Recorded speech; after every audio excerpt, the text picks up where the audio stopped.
غرة.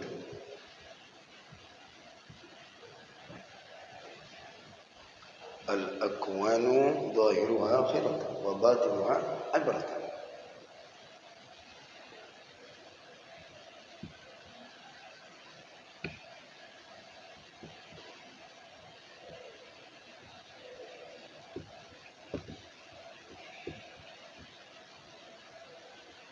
الأكوان ظاهرها غرة وباطنها عبرة.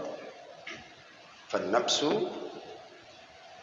تنظر إلى ظاهر إلى ظاهر.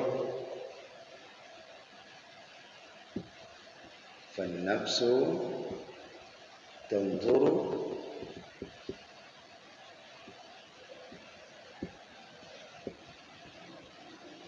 إلى ظاهر غراتها.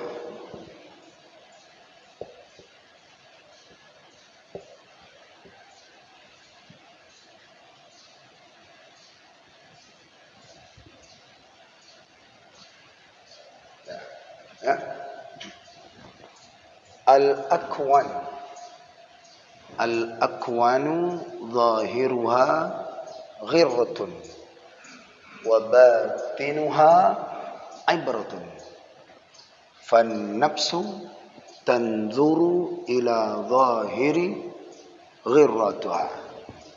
Kata Syekh Ibn Athaillah Al-Iskandari dalam kalam beliau ini diterjemahkan, kita baca tadi, bermula segala kaum itu zahirnya berdayakan, tiada hakikat daripada segala zahirnya. Bermula segala kaum zahirnya berdayakan, tiada hakikat baginya daripada zahirnya, sekira-kira zahirnya. Baik, lihat, perhatikan.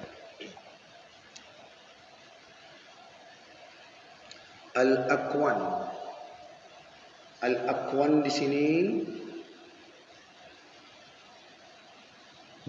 al-akwan yang kita bacakan tadi, bermula kaunnya itu zahirnya itu berdayakan, tiada hakikat sekira-kira zahirnya.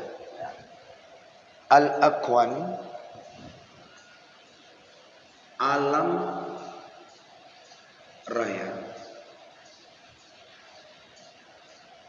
Alam raya ini itu namanya kaun.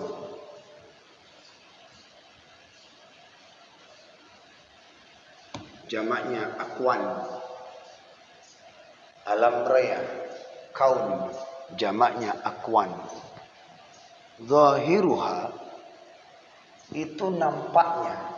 Zahirnya nih, alam nih. Zahirnya. Zahirnya alam ini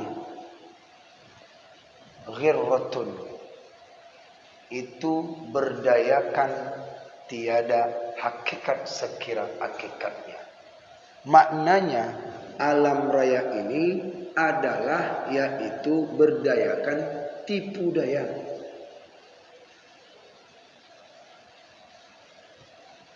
Tidak memiliki hakikat. Bayangan aja. Itu kata Syekh Ibn Athaillah. Nah, bahasa kata kitabnya berdayakan, tiada hakikat. Maksudnya alam ini nampaknya, kelihatannya itu, zahirnya itu tipu daya, tipuan, bayangan. Alam ini beda dengan dunia. Al-akwanu zahiruha ghirratun. Akwan, alam raya ini semua itu adalah tipu daya. Tipu daya. Wa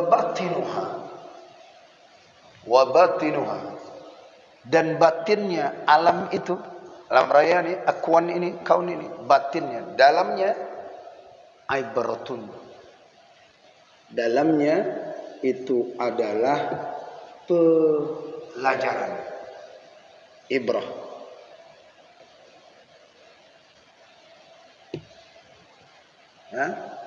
Dalamnya itu adalah pelajaran. Dalamnya dunia, maksudnya alam ini itu adalah pelajaran. Sudah? Al-aqwanu zahiruha ghairatun wa batinuha ibratun. Alam-alam ini, kaun-kaun ini nampaknya itu adalah tipu daya yang tidak berhakikatkan. Tipu daya yang tidak berhakikatkan.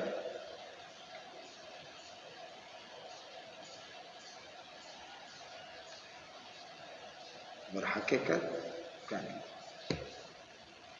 Kan. Di dalamnya alam itu sebuah pelajaran. Kita ini yang berada di alam ini nih, alam dunia, alam raya, alam maya, itu ada pelajaran itu. Secara batinnya ini ada pelajaran yang dapat kita ambil. Apa saja? Fannafsu, maka nafsu. Fannafsu, maka nafsu. Menilik, kata kitab. Artinya yaitu melihat. Nafsu itu dia melihat kepada zahirnya saja. Nafsu, karena melihat dengan nafsu, jadi secara zahirnya, wah indah di alam. Nafsu melihat, tanzuru ila zahiri ghirratuha. Nafsu itu melihat daripada akwan itu nampaknya kepada yaitu tipuan.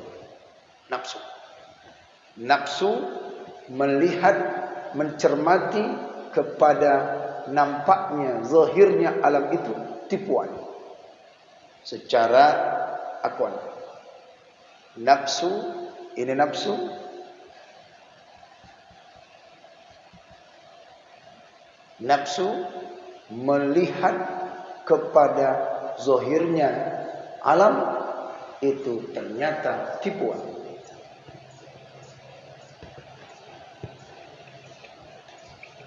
Melihat, ternyata melihat zahir, melihat zahir akwan, ternyata itu adalah tipuan.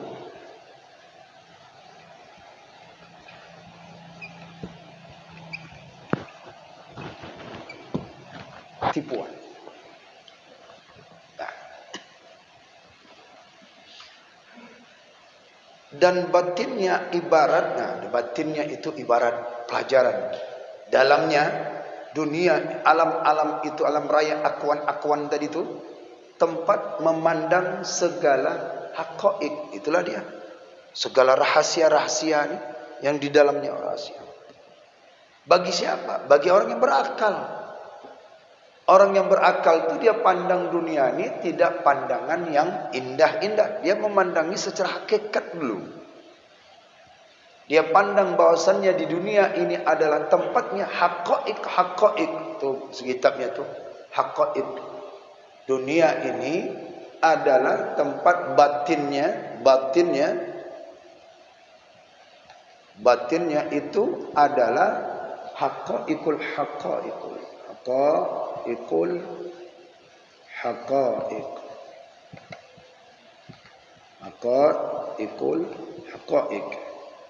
Segala hakikat.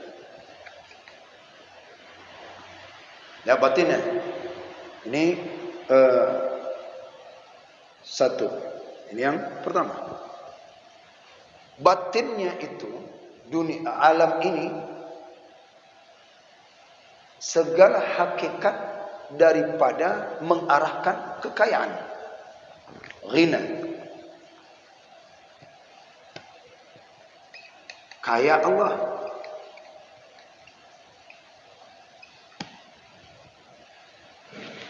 Bila ditilik dengan batinnya alam ini, maka yaitu mengarah kepada baqa Tuhan. Baqa, kekalnya Allah.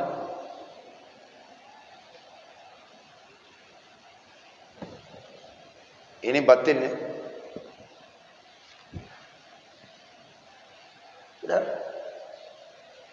Dan makar dan fana. Makar, tempat berdiam, menetap maksudnya. Fana, fana, musnah. Dah, itu yang disebutkan. Maka nafsu itu menilik ia kepada zahirnya, tipu daya bagi suka duka wujudnya, dan duka bagi ketiadaan. Nafsu, nafsu ini dia menilik, yaitu suka duka, suka duka, senang susah.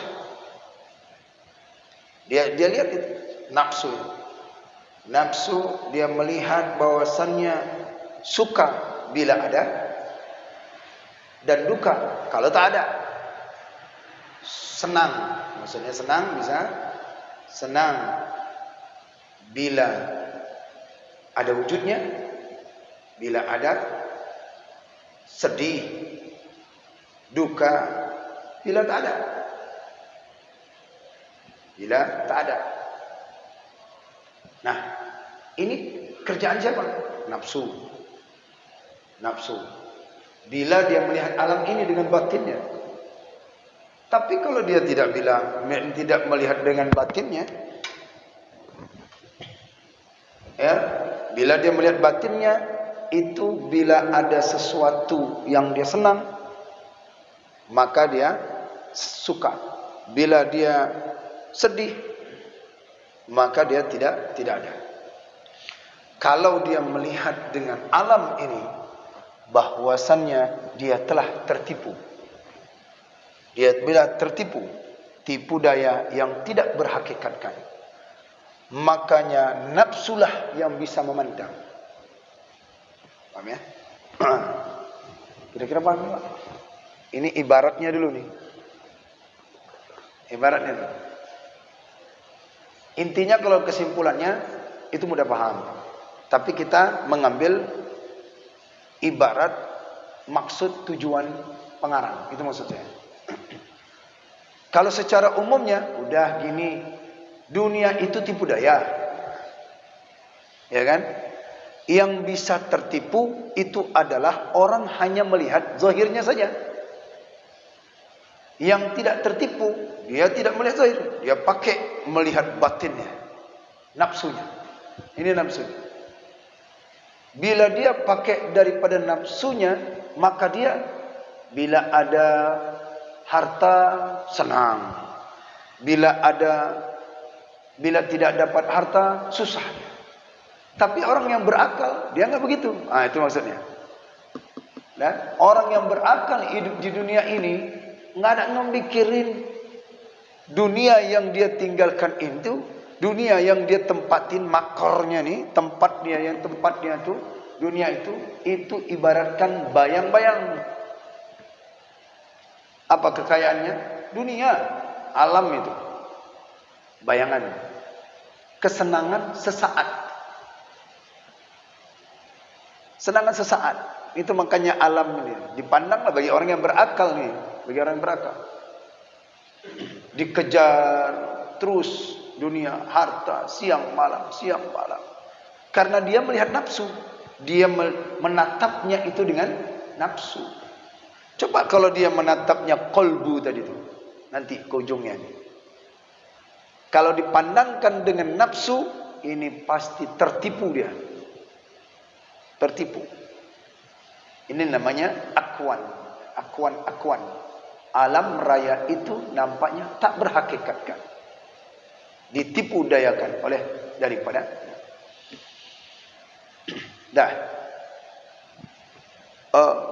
batinnya itu pelajaran.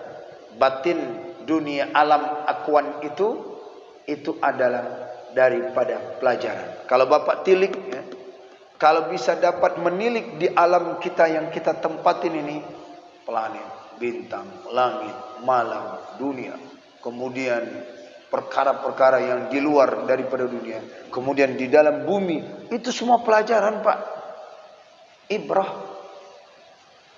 Ya, ada orang meninggal depan kita tuh, itu ibrah, itu pelajaran yang dapat kita renungkan. Tapi kalau Bapak memandang nafsu, selamat, tinggal dia lagi mencari dunia.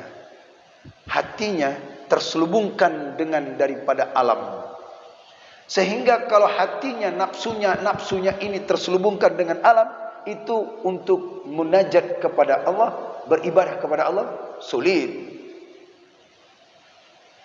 Saat takbir Allahu Akbar, ingat tuh dagangannya hujan lebat. Ingat dia pekerjaannya, Allahu Akbar. Ingat dia sepatunya basah, lupa diletakkan, Allahu Akbar. Ingat dia jemuran, dunia, alam, tipu daya. Itu maksud umumnya. Maksud secara umum, semua apa yang kita lihat alam ini sebenarnya dia itu tipu daya. Secara hakikat batinnya maka yaitu pelajaran. Ada di situ dia rahasia ghina, Allah makaya di situ. Bila ditelusurin itu laut, siapa yang ciptakan? Allah. Kaya Allah. Di dalam laut itu bisa kita ambil yang bermanfaat untuk kita. Bagi orang yang berakal itu cuman sifatnya sementara. Bakal Allah ada sifat kekal di situ. Jelas nih? Ya.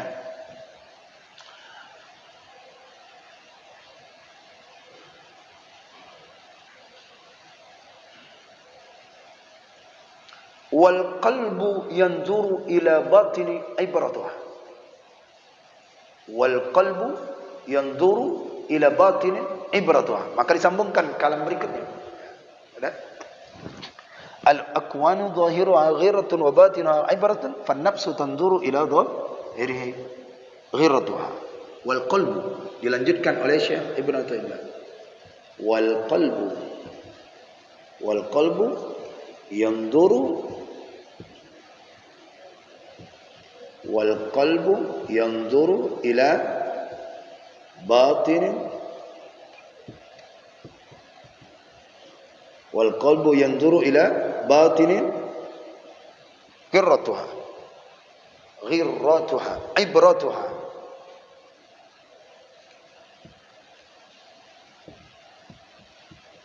Ya, tadi yang mandang ni nafsu. Orang yang mencari dunia dari pagi sampai malam tapi enggak ingat kepada Allah, itu memandang pakai nafsu. Kalau dapat rezeki senang dia, tak dapat rezeki tak senang dia, itu nafsu. Balik lagi ke bahasa kita, itu adalah nafsu. Dan nafsu amarah bisa jadi ke sana. Tapi kalau orang yang memandang dengan qalbu, wal qalbu, dan hati yang duru. Kalau tadi tanzuru, sekarang yang duru. Dan hati itu menilik akuan dari ini, yang duru, hati. Kalau dalam bahasa kitabnya makna hati ini orang yang berakal. Akal. Bila dipandang dengan akal. Akal itu dia melihat daripada alam ini. Nah, ini alam raya ini. Ila batinin, sampai dia ke batin-batinnya dilihat. Hakikat-hakikat di dalam ini dilihat oleh orang yang punya akal itu. Ghir ibratuha, ternyata ada pelajaran yang tersembunyi. di dalam alam ini. Ila batinin ibratuha. Hati memandang kepada batin. Hati memandang kepada batin. Memandang batin itu ternyata adalah pelajaran yang bisa diambil. Ibrah, pengajaran, peringatan bagi kita. Ya. Kalau kita pelajarin dunia ini, waduh, kalau Bapak membacakan mengenal Tuhan, judulnya buku itu Mengenal Tuhan yang dikarang oleh B. Arifin, judulnya Mengenal Tuhan, karangan B. Arifin.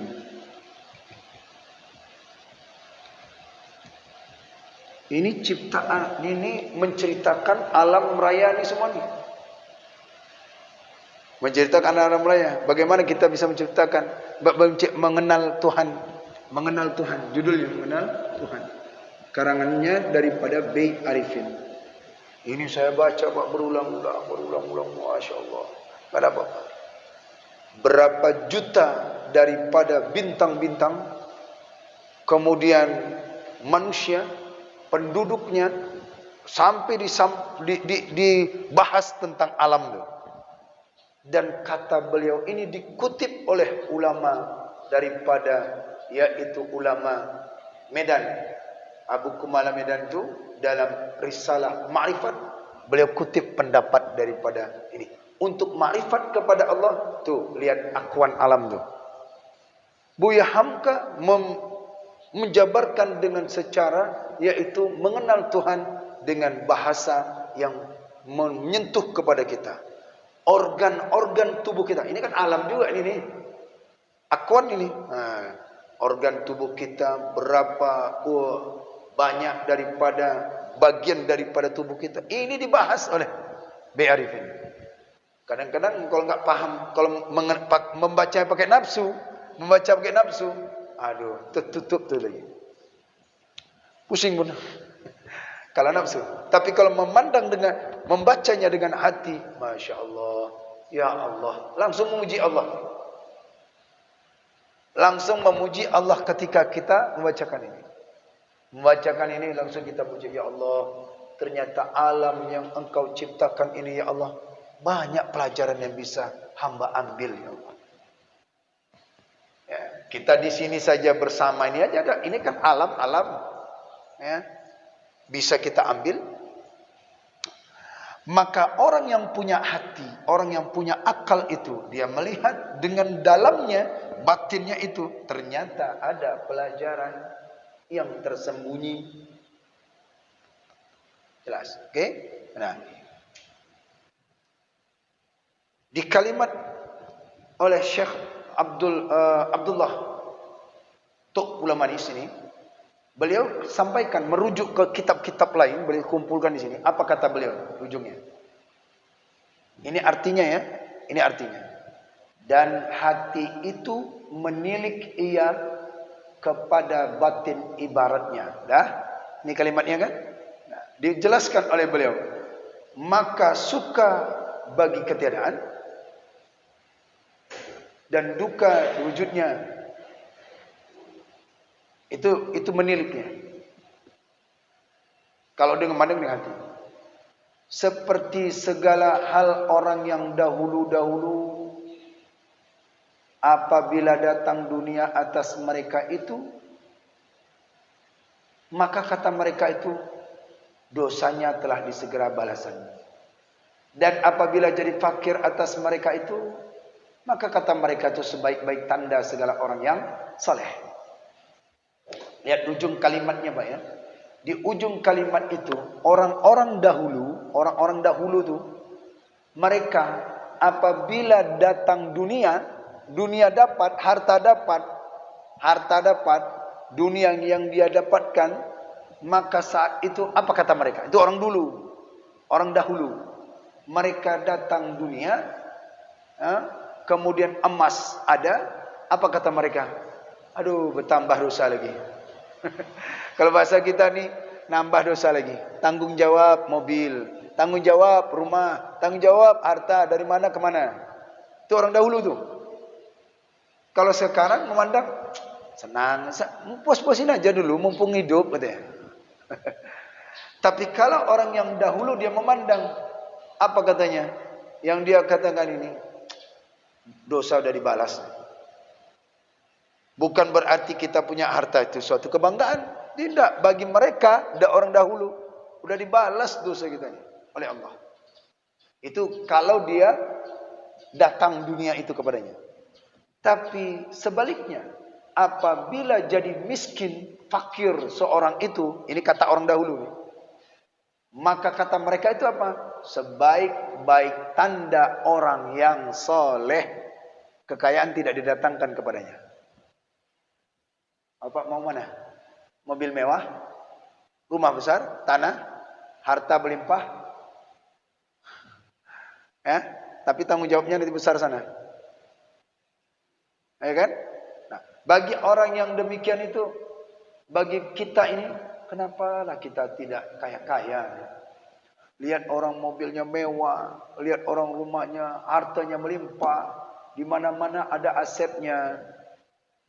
Kita ingatkan aja ini, pesannya Syekh Ibn Athaillah, Pak, berarti Bapak menunjukkan ada tanda-tanda orang yang soleh.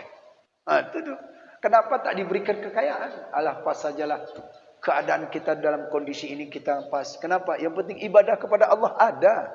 Ngaji ada. Ibadah enggak tinggal. Itu udah tanda orang yang soleh. Ini nasihat Syekh Ibn Athaillah As-Skandari. Jadi jangan kita langsung putus asa. Saya udah bosan. Hidup susah terus nih. Pelihara tuyul tuh. Gitu loh, dicari dunia. Dicari dunia, nafsunya memandang tuh. Akhirnya berusaha bagaimana cara dagangnya laris. Bagaimana cara yaitu dia bisa balik modalnya lagi. Dengan cara dia supaya menjadi pejabat yang tinggi. Supaya dia menjadi orang-orang yang bisa dapat kekayaan balik lagi. Ternyata karena nafsu tadi itu, didatangilah kepada tempat-tempat yang mana tempat itu melanggar syariat. Melanggar. Didatanginya, Pak, ya, ada enggak pelaris yang membuat larisan dagang saya ini? Ada, apa? Ambil tanah kuburan. Ini cara orang.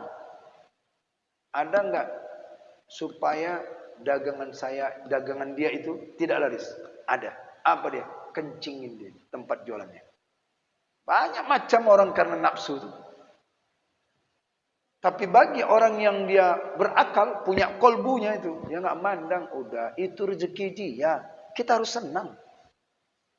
Saudara kita punya mewah, hartanya berlimpah, alhamdulillah itu. Kita masih bersyukur. Kita nggak ditanya Allah, tanggung jawabnya nggak besar. Gak banyak. Paham? Apalagi harta haram ditanya. Makanya ditanya tadi, dari mana dan mau kemana? Itu kata orang dahulu. Kalau orang dahulu mau menang. Tapi orang sekarang, kita sudah tahu. Berburu terus kekayaan, siang malam. Sampai-sampai gak sempat lagi memandang masjid itu, sempat memandang ibadahnya gak sempat. Kalau disebutkan, Pak, jangan melakukan keribaan, rentenir. Alah, di dunia ini kalau kita nggak ada seperti nggak kaya. Nah, ini kan udah tertutup hatinya itu oleh nafsu memandangnya. Nafsu. Dia boleh pandang. Makanya kata Al-Quran apa? Di Quran surat Toha ya. Di Quran tentang alam ini. Tentang alam ini. Bisa dibacakan kembali hayatin itu di Quran surat Toha. Ayat 131. Wala tamuddanna 'ainaka ila ma matta'na bihi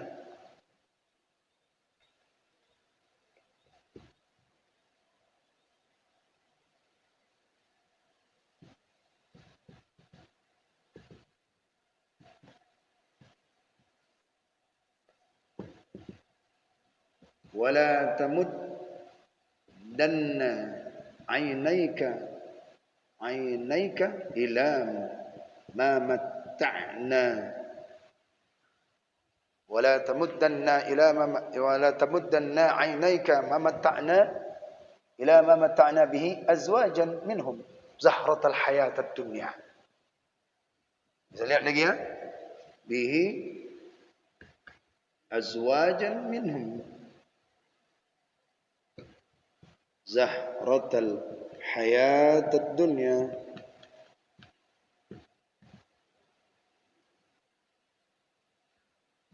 Azwajan minhum zahratal hayatad dunya. Lihat kata Quran menyambung tentang akwaan, bahwasannya tipu daya.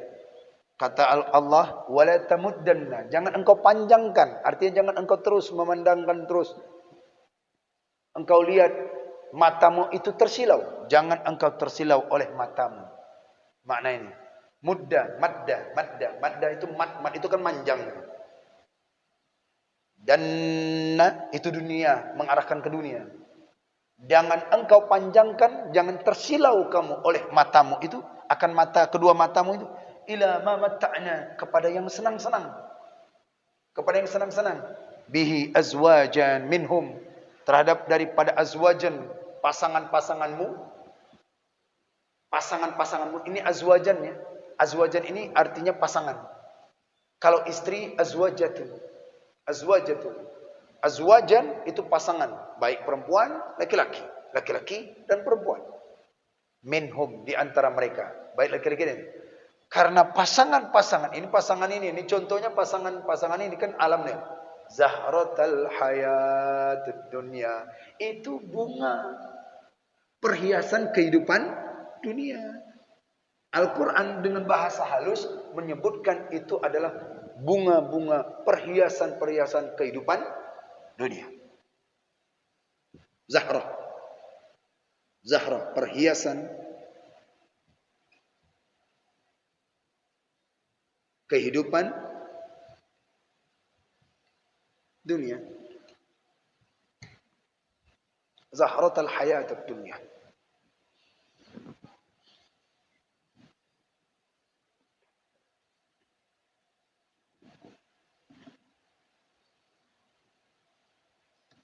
ولا تمدن عينيك إلى ما متعنا به أزواج منهم زهرة الحياة الدنيا. زهرة حياة الدنيا. Kalaunya Ibn Athaillah mengatakan itu adalah akwaan. Al-Quran menyebutkan zahratul hayatid dunya. Bila orang yang berakal pakai kolbu, oh ini dia cuman tipu daya ini. Suami itu dunia, kesenangan, istri dunia, kesenangan, anak, kesenangan. Semua apa yang kita miliki itu adalah zahratul hayat. Bunga-bunga perhiasan, bunga-bunga kehidupan dunia, itu bunga-bunga. Zahra itu bunga.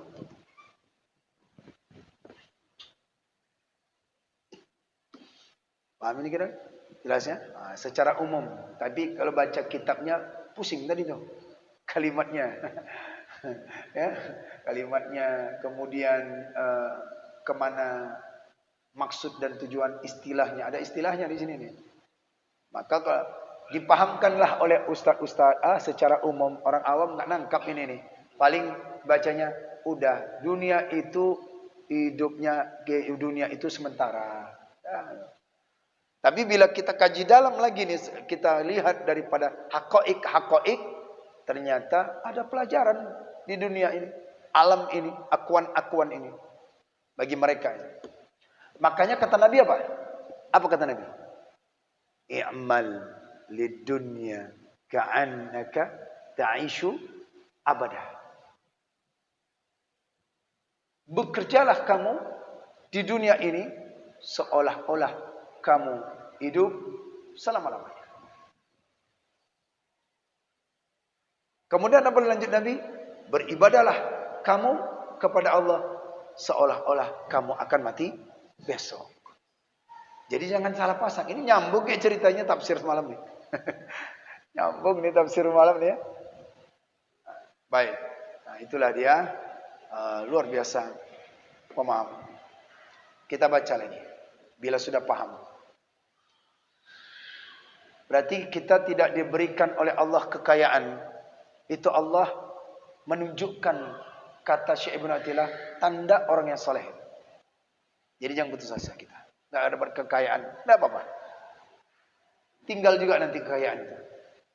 Sifatnya cuma sementara. Jangan terselubungkan nafsu kita oleh akuan tadi. Jangan. Tapi pakailah dengan kolbu memandangnya. Sehingga rahasianya ada di dalamnya.